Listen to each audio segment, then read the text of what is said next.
Laidą pristato Švari energija saugiai ateičiai. Uždaroji akcinė bendrovė Vėjų Spektras. Daugiau informacijos internete.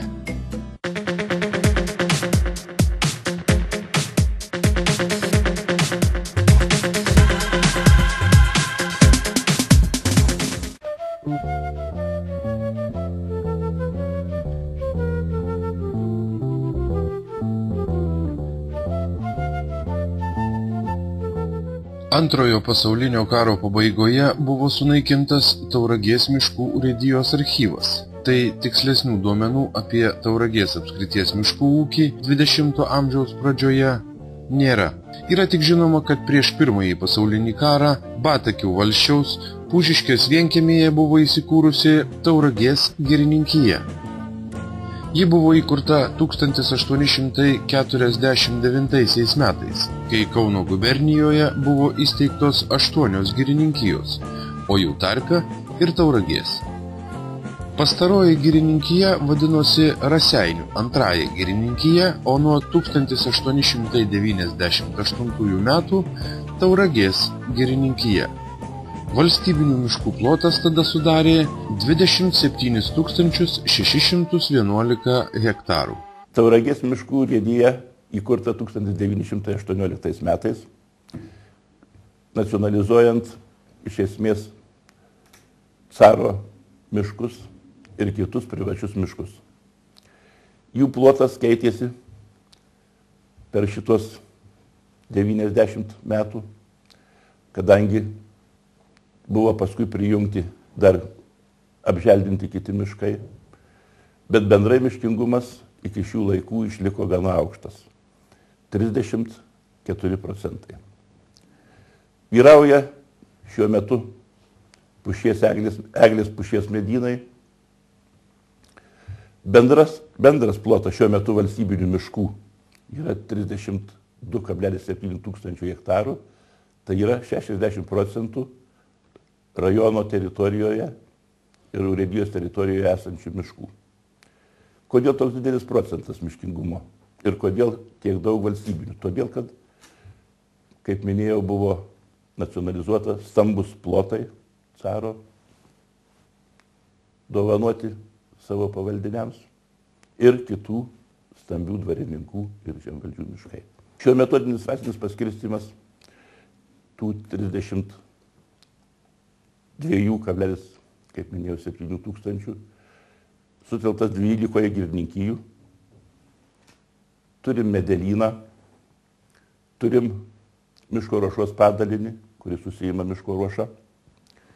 Iš viso kolektyve dirba šiuo metu 150 žmonių, 70 specialistų ir 80 darbininkų.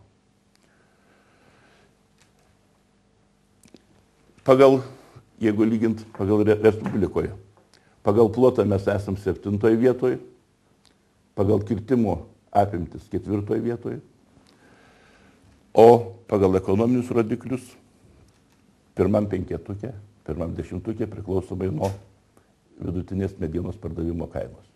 Vat praeiti metai miškininkam buvo labai, pasakyčiau, palankus, kadangi šoktelėjo medienos kainos ir mes surinkom iš viso 18 milijonų litų pajamų, gaudami 4,4 milijonų neapmokestinamo pelno. Tai leido šiemet investuoti naujos technikos įsigijimui, girininkijų pastatų remontui, kelių remontui 4,2 milijono litų. Ir vidutinis atlyginimas mūsų dirbančiųjų išaugo nuo 2300 iki 2700 už 9 mėnesius. Tai aš kaip vadovas džiaugiuosi šito.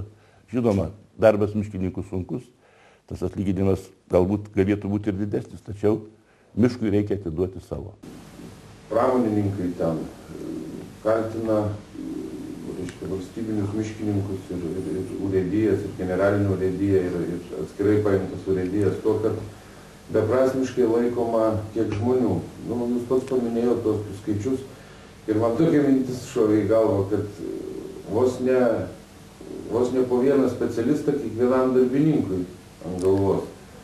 Ar tai yra neišvengiama, ar čia galima kažką padaryti, kad sumažinti tą skaičių, ar jisai yra tiesiog toks būtinas? Matot, valdyti ir tvarkingai prižiūrėti mišką be specialistų neįmanoma. Aš pats dirbu Žinyvoje, esu pats tauragietis, 44 metai. Man didesnė dalį laiko teko dirbti girininku 5 metus, inžinieriumi ir miškininku 25 metus. Urėdu aš esu tik tai 15 metai. Bet turiu jums pasakyti, kad be specialistų priežiūros, kontrolės, tą mišką neįmanoma prižiūrėti taip, kaip reikalauja šių dienų sąlygos ir reikalavimai.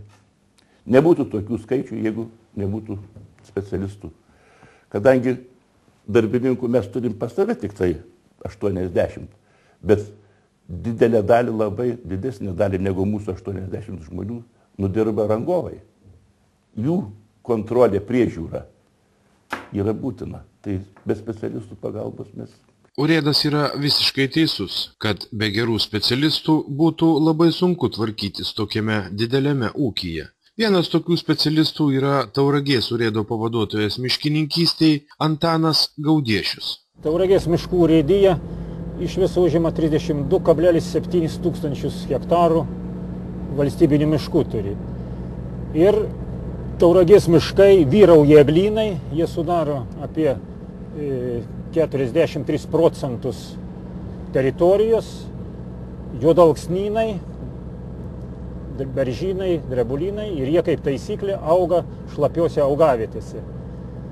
Ir ūkininkauti šituose šlapiuose augavietėse, kad būtų sėkminga ūkininkavimą, reikalinga turėti gerą kelių tinklą. Urėdijoje iš viso kelių miškai yra per 800 km, su gruntinių kelių apie 500 ir su danga ir valstybės reikšmė apie 300 km. Ir urėdija didelį dėmesį skiria šitų kelių statybai, jų priežiūrai. Ir kasmet išleidžiam per 800 tūkstančių litų pinigų iš miško auginimo fondo šitų urėdijos kelių statybai ir priežiūrai.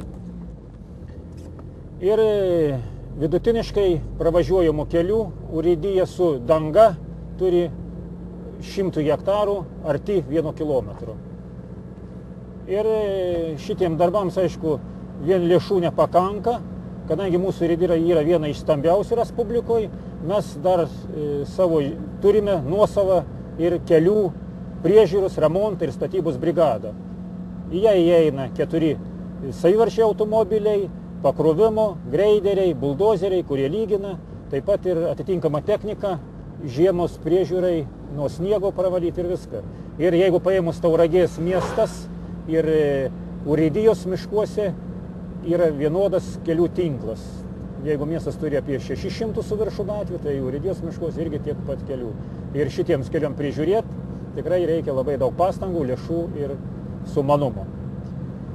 Aišku, šitie keliai tarnauja ir kaip urėdijai, miško eksploatacijos darbams. Mums praktiškai medienos išvežimai miško ruošai blogų urų nėra, kadangi kelių tinklas yra išdėstytas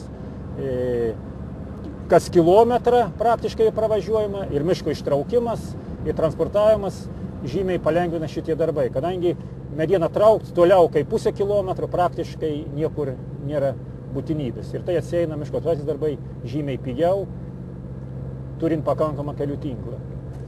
Ir aišku, šitie keliai, taip pat miško savininkai jais naudojasi, taip pat medžiotojai, uogautojai, grybautojai ir jie visi yra patenkinti ir kadangi mes turim ir greiderį, kuris pastoviai tuos kelius lygina ir tikrai, palyginus su kaimo teritorijom, mūsų keliai tikrai yra gerai prižiūrimi ir jie yra tvarkingi.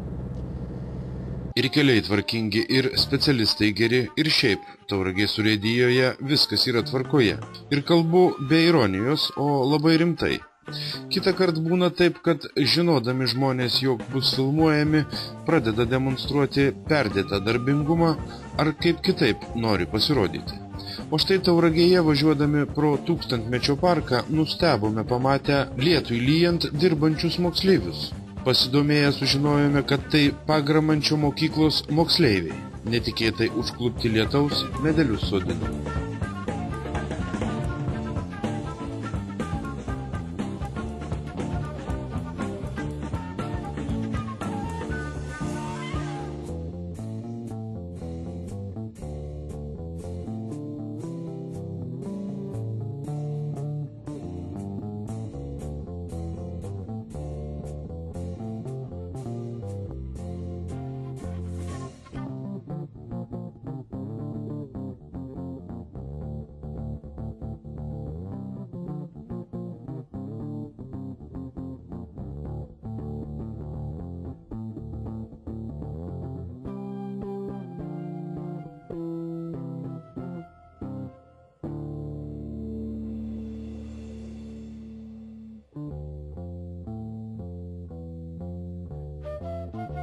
Tauragės urėdija neišimtis.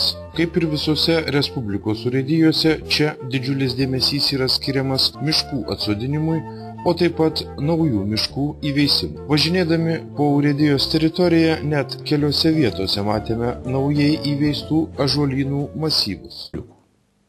Tauragė negarsėja ąžuolynais, tačiau pagal ąžuolynų didinimo programą per 10 metų mes turim papildomai įveisti 200 hektarų ąžuolynų.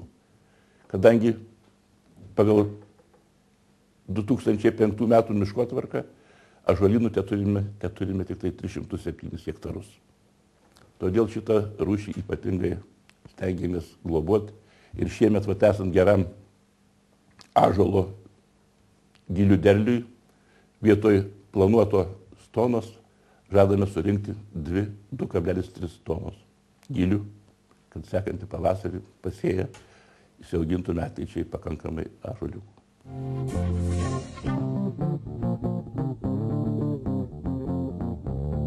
Po trumpos reklamos tęsime kelionę po Tauragės miškų urėdiją.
Nežiūrint darganos, tęsime kelionę po Tauragės miškų urėdiją.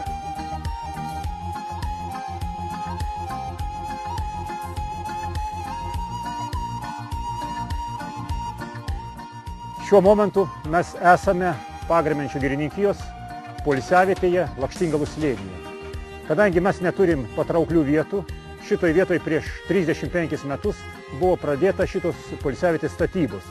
Čia buvo upelis, pelkė tos vietos ir tuometinis urėdijos miškų ūkio direktorius Aleksandras Judelis numatė, kad šitam gražiam Lakštingalų slėnyje galime įrengti puikią poilsiavietę. Ir čia buvo pasitelkta melioratorių technika ir įdėta daug lėšų, daug pastangų ir įsirengėm šitą Tauragės rajone pačią geriausią ir gražiausią poilsio zoną.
Čia važiuodant šitą slėnį, čia buvo miškininkų gyvenvietė ir šituose namuose gyvena dabar dirbantis miškininkai arba jau miškininkai išėję į pensiją.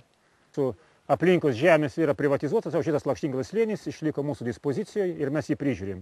Ir šitą vietą pamėgo tauragiškiai, čia atvažiuoja ir vestuvės, ir krikštynus, pasidaryti nuotraukų, pabūt, atvažiuoja mokiniai, pavasarinės atostogas praleist, pakeliaut, pasigrožėti gamta.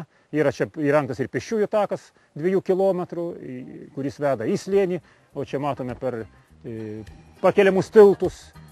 Šito išeina, toliau yra kitas tiltas, kurio pareina, tikrai žmonės pasigrožė šitą gamtą. Na ir taip pat tauragiškiai ir visuomeninės organizacijos, ir partijos irgi mėgsta šitą vietą išsinuomot ir čia praleisti turiningai laisvalaikį.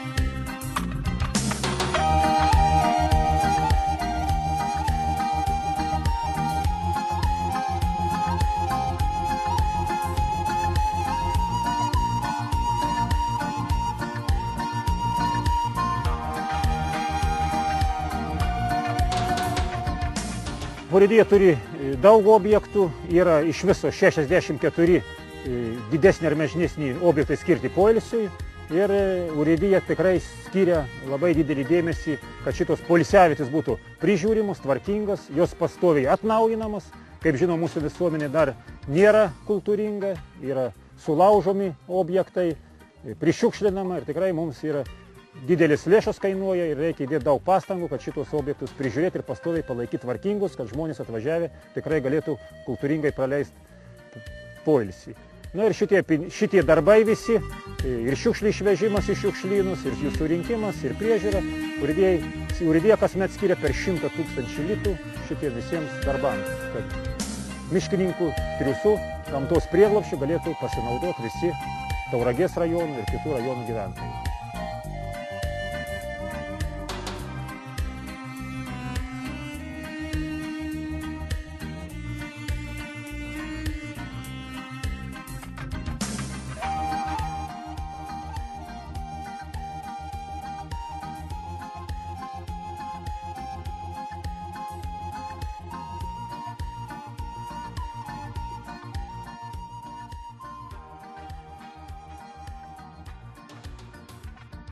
Tauragės miškininkai didžiuojasi ne vien rekreaciniais objektais, bet ir savo kasdienio darbo vaisiais, o tai yra pasodinti medžiai. Mūsų urėdija kasmet atkuria ir įveisia per 300 hektarų naujų miškų. Augavietės nėra labai geros, todėl pagrindai yra sodinamas juodalksnis, eglė, pušis.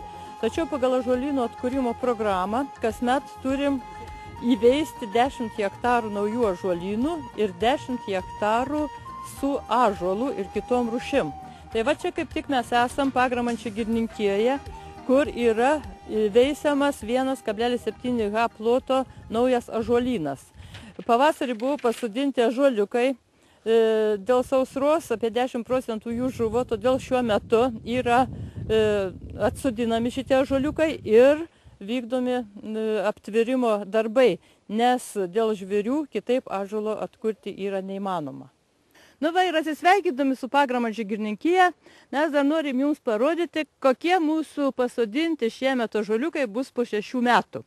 Šitos kultūros 4,6 ha plote pasodintos 2002 metais. Mišrinta pagrinde ąžuolas su liepa. Medinė vyraus ąžuolas, jis sudarys apie 60%. Taip pat pasodinta šiek tiek eglės. Ir kaip matot, per 6 metus gerai jį apsaugant, prižiūrint, atliekant priežiūros darbus, ąžuoliukas pasiekia gana nemažą aukštį. Jis jau yra apie 3,5 metro. O storis va beveik pasiekęs mano rankos storį. Tai vat, čia reikia džiaugtis, kad šitokiose šlapiose augavietėse girininkai mūsų tiesiog imasi ryžto atkurti, įveisti gražius miškus, ąžuolynus. Tauragės miškų urėdijos medelynas užima 47 hektarų plote. Dabar mes esam naujai įsavintam 7 hektarų sklype. Va čia matom pasėtus pernai rudenį paprastojo ąžuolo giles, kurios puikiai labai sudygo ir išaugo į puikius vienmečius sijūnukus. Paaugysim dar 1 metus ir kitą metą parduosim miško savininkam ir sodinsim į savo miškus. Kasmet šitokių ąžuoliukų užauginam per 150 000. Tai užtenka mūsų zonos miškam atkurti ir įveisti ir taip pat dalį galim parduoti kitoms urėdijos arba kitų zonų miškų savininkams. Kalbant apie miškų savininkus, tai mes juos pilnai aprūpinam sodinukais ir sėjinukais miškam atkurti ir įveisti. Taip pat mes galim ir vykdom dirvos ruošimo paslaugas, darom miško kultūrų, miško žėlimo ir želdinimo projektus.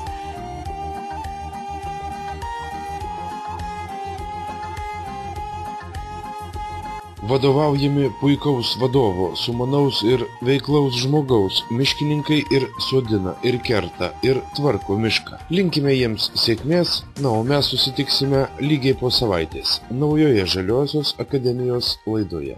Tai vat spalio 26 baigsim išrinkti Seimą ir man atrodo, kaip senam miškininkui, kad naujas Seimas suformuotas, nauja vyriausybė turėtų atkreipti labai rimtą dėmesį į miškus. Vieną problemą norėčiau dar iškelt, kad privačių miškų savininkai būtų globojami valstybės. Todėl, kad jie yra palikti kol kas likimo valiai, o vis tik tai 40% su virš miškų, kurie turėtų būti įtraukti į apyvartą, taip kaip valstybiniai, priklauso nuo valstybės politikos.